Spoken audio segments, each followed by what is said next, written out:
Bonjour, nous sommes en train de parler de la foi de l'enlèvement, mais qui est basée sur la seconde venue de Jésus-Christ.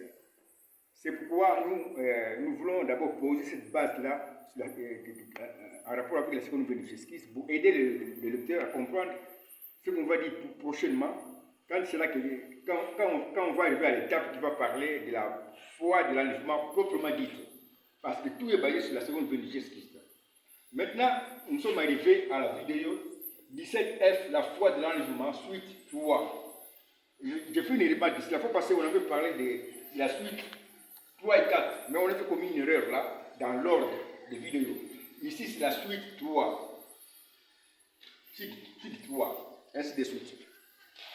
La foi de l'enlèvement est basée sur la seconde venue de Jésus-Christ, comme on en a parlé dans le cas qui concerne, disons, les desseins de Dieu. On l'avait présenté ici. Il a utilisé ma main pour dessiner ce dessin ici. Ce dessin ici qui nous présente ici le plan complet de la rédemption. C'est-à-dire que quand le trait d'union ici, que nous avons ici, le trait d'union qui réunit, nous sommes arrivés au dessin de Dieu, le dessin que Dieu avait dessiné par ma main. Ce dessin montre ici le plan complet de la rédemption, dans lequel il a annoncé la première venue du Messie et aussi la deuxième venue du Messie Jésus-Christ. Le Messie qui s'appelle Jésus, le Messie qui avait rencontré Moïse au buisson ardent sous le nom de Jésus, celui qui suit. Mais quand maintenant le trait d'union qui initiait Jésus-Christ s'ouvre et prend cette position aussi que nous voyons, c'est alors maintenant que le Dieu qui avait rencontré Moïse au buisson ardent sous le nom de Jésus, celui qui suit, nous présente maintenant ces deux fonctions principales ou majeures. La fonction de Jésus, le Fils, qui va répondre le sang comme sacrificateur ou avocat qui va défendre le peuple de Dieu devant le juge. Et la fonction, et Christ qui a la fonction du Père éternel, qui est l'ange de jugement, ou le juge suprême qui va dévoiler tous les mystères qui étaient cachés. C'est ce qu'on a trouvé dans le dessin ici, qui est le plan complet de la rédemption, qui annonce la première venue du Messie et la deuxième venue du Messie. À cette seconde venue, voilà ce qu'il y a ici comme promesse dans le chemin de Dieu. À sa première venue, voilà la promesse qu'on a ici. À sa première venue, Christ, le Messie, devait venir d'abord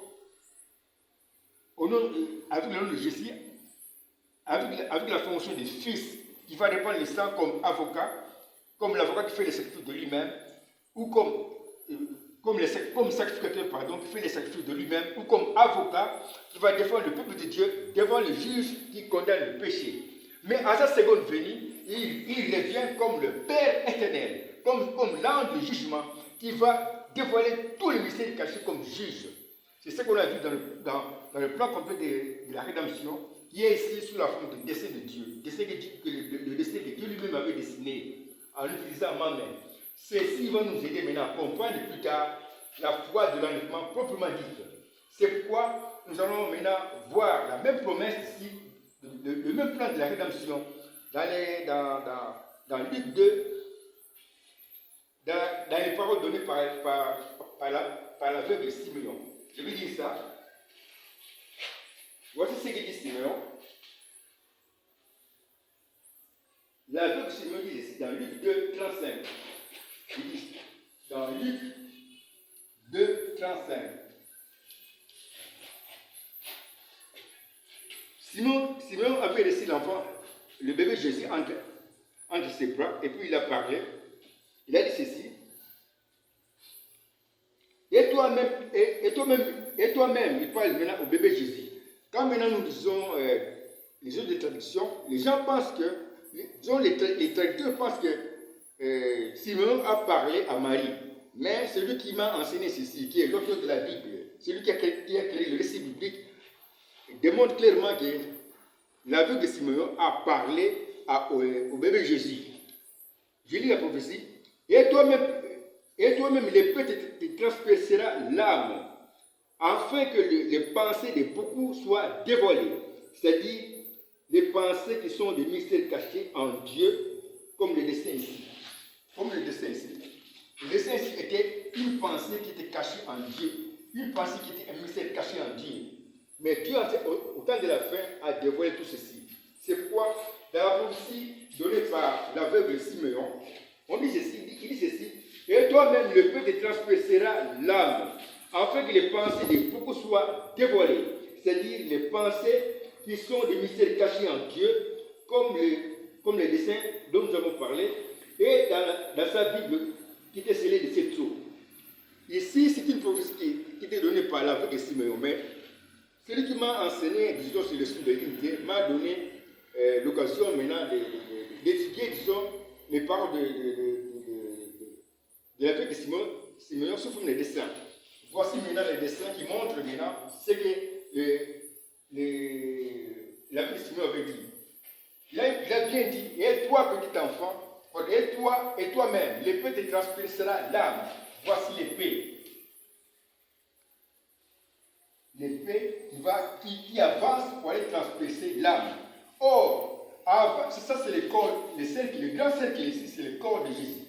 Le petit cercle ici, c'est l'âme. Alors, selon la prophétie donnée par l'aveugle de Simeon, l'épée va transpercer l'âme. Or, alors que l'épée avance, avant d'arriver dans l'âme, l'épée transperce d'abord le corps. Alors, il y a le sang qui coule.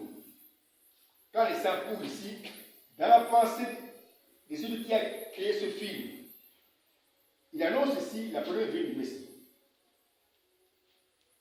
L'épée va d'abord transpercer le corps de Jésus avant d'arriver dans l'âme. Finalement, on arrive ici, l'épée va arriver dans l'âme. Quand l'épée maintenant arrive dans l'âme, c'est alors que nous trouvons maintenant le plan complet de la rédemption. Parce qu'ici, nous avons ici le corps de Jésus et l'âme de Jésus sont deux choses bien différentes. Mais celui qui m'a enseigné sur le signe de l'unité m'a enseigné ceci, que le signe de l'unité, c'est un signe qui est commun aux choses qui sont différentes. Ici, le corps de Jésus et l'âme de Jésus sont des choses qui sont différentes, mais qui ont un signe qui est commun qui les unit. La même épée qu'on voit ici. La même épée, quand l'épée maintenant arrive maintenant dans l'âme, c'est alors maintenant que le corps de Jésus et l'âme de Jésus ont la même âme. C'est pour la même épée. C'est pourquoi je mets ici même épée. Comme le montre le dessin. Alors ceci maintenant nous montre maintenant un mariage, parce que nous avons dit ceci, que le signe de l'unité, comme l'épée, le signe de l'unité, c'est quelque chose, c'est un signe qui est commun aux choses qui sont différentes et qui provoque le mariage ou l'unité de ces choses qui sont différentes.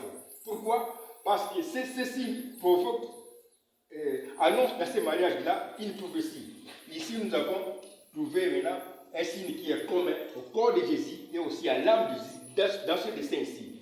Dans ces dessins-ci, nous voyons que ce qui est commun au corps de Jésus et à l'âme de Jésus, c'est la même épée. La même épée devient maintenant un signe de liaison, un signe de l'unité, un signe qui est commun, qui provoque alors le mariage. Voyez ce mariage à ce niveau-ci. Le mariage provoqué par la même épée. La même épée ici que nous avons placée entre parenthèses est un signe de liaison, un signe de l'unité, un signe qui est commun au corps de Jésus qui saigne et aussi à l'âme de Jésus qui tient l'épée. Parce que quand l'épée est arrivée dans l'âme de Jésus, ce n'est pas que l'épée a transpercé l'âme. Non, non, non. Dans la prophétie, c'est-à-dire dans la pensée de Dieu, l'âme, c'est l'âme qui tient l'épée, parce que l'âme ne peut pas être transpercée. L'âme tient l'épée. C'est ça la prophétie. Nous avons ici maintenant l'unité du corps de Jésus qui saigne et de l'âme de Jésus qui tient l'épée. Pourquoi? Parce que ce mariage ici a été provoqué par la même épée qui a uni le corps de Jésus et aussi l'âme de Jésus. Nous avons maintenant un chemin de prophétie.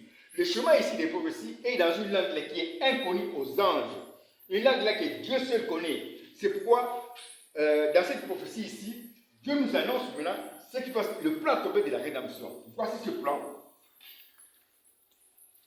Dans le plan complet de la rédemption, on nous annonce la première venue et la seconde venue du Messie. C'est-à-dire, quand l'aveugle Simeon a parlé, il a annoncé le plan complet de la rédemption qui annonce ici. Le Messie à sa première venue, le Messie à sa première venue, le chemin de prophétie qui montre l'unité du corps de Jésus qui saigne et de l'âme de Jésus qui tient l'épée. Dans la prophétie donnée par l'aveugle de Simeon, l'épée va transpercer l'âme, mais dans la pensée de celui qui existe par lui-même, l'épée sera tenue par l'âme. qui répandent seulement l'âme du Seigneur. Voici la prophétie qui est donnée, comme l'indiquent les deux flèches, parce que ceci c'est une prophétie, un chemin de prophétie. Le Messie, à sa première venue, va répandre le sang comme un sacrifice, comme cela est représenté par le corps de Jésus qui saigne. Mais le même Messie, à sa seconde venue, à sa dernière venue, sera l'âme marquée ici, l'âme de Jésus. Le même Messie, à sa dernière venue, sera l'âme de Jésus qui va tenir l'épée de jugement. À sa dernière venue sera l'âme de Jésus, c'est-à-dire son Père qui est l'ange de jugement, qui va comme juge dévoiler tous les mystères qui étaient cachés. Avec ce nouveau nom de révélation de la parole, ou la parole révélée, afin que les pensées soient dévoilées. Nous avons ici la prophétie donnée par l'aveugle Simeon, maintenant qui est présentée sous forme de dessin. C'est bien dit, le Messie à sa première venue, va répandre le sang comme un sacrifice, comme cela est représenté par le corps de Jésus qui saigne. Mais le même Messie, à sa deuxième venue, sera l'âme de Jésus qui va tenir l'épée. C'est-à-dire, sera l'âme de Jésus, c'est-à-dire son Père, qui est l'ange de jugement, qui va, comme juge, dévoiler tous les mystères cachés avec ce nouveau nom de révélation de la parole, ou la parole qui est révélée, afin que les pensées de beaucoup soient dévoilées. Quand Christ révèle dans sa seconde venue, il vient pour révéler tous les mystères cachés, comme cela est annoncé ici par l'aveugle Simeon. Tous les mystères cachés seront révélés. C'est pourquoi, puisque lui apporte la révélation complète de la parole, son nouveau nom, c'est la révélation de la parole. Ceci est en désaccord avec ceux qui disent que le nouveau nom de Jésus, dans sa seconde venue, c'est Branham. Ça, c'est archi faux. Le signe de l'unité démontre clairement que le nouveau nom de Jésus, quand il revient comme son ange de jugement, c'est ce qu'il est, ce qu'il fait comme travail. Il vient pour révéler tous les mystères cachés. C'est pourquoi son nouveau nom, c'est la révélation de la parole, ou bien la parole qui est révélée. F, la foi de l'enlèvement, suite 4. Ça, c'est l'ordre normal. Ça, c'est la suite. Dans la suite 4. Prions le Seigneur. Dieu bien-aimé, te remercions infiniment pour ta grâce qui nous a accordé d'avoir parlé de la grande prophétie donnée par l'aveugle Simeon, qui est tout simplement le plan complet de la rédemption, qui est en accord avec le destin de Dieu, dans lequel tu avais annoncé et ta première et ta seconde venue. C'est la même chose dans cette prophétie donnée par l'aveugle Simeon. Puisse ta grâce nous aider, Père, bien aimé, de pouvoir être une grande bénédiction pour les autres. Merci pour ta conduite au nom de Seigneur Jésus-Christ, pour la gloire de ce nom. Amen.